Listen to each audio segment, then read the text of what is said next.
Satellite વિસ્તારમાં આવેલા રત્નાકર 3 બિલ્ડિંગમાં આગ લાગતા અફરાતફરીનો માહોલ સર્જાયો હતો। આપ જોઈ રહ્યા છો પારંગત ન્યૂઝ। એક નજર આપના મુખ્ય સમાચાર પર।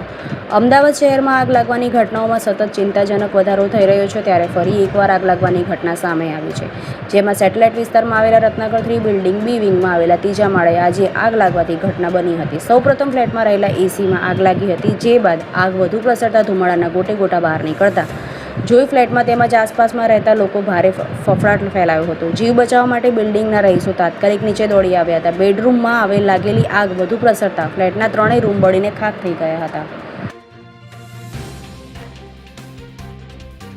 બનાવની જાણ થતાં ફાયર વિભાગની 6 જેટલી ગાડીઓ તાત્કાલિક સ્થળે રવાના કરવામાં આવી હતી। અહીં ફાયર બ્રિગેડની ટીમોએ બિલ્ડિંગમાં ફસાયેલા 15 લોકોનું રેસ્ક્યુ કર્યું હતું, સાથે જ ચારે બાજુથી પાણીનો મારો ચલાવીને આગને વધુ ફેલાતી અટકાવી દીધી હતી અને ભારે જહેમત બાદ આગ પર કાબૂ મેળવ્યો હતો। સમયસર ફાયરની ટીમો આવી પહોંચતા આખી બિલ્ડિંગમાં આગ ફેલાઈ ન હતી અને સદનસીબે મોટી જાનહાનિ ટળી ગઈ હતી। હાલ ફાયર વિભાગની અને સ્થાનિક પોલીસ દ્વારા બિલ્ડિંગમાં ફાયર સેફટીના સાધનો ચાલુ સ્થિતિમાં હતા કે નહીં તે અંગે આગળની તપાસ હાથ ધરવામાં આવી છે।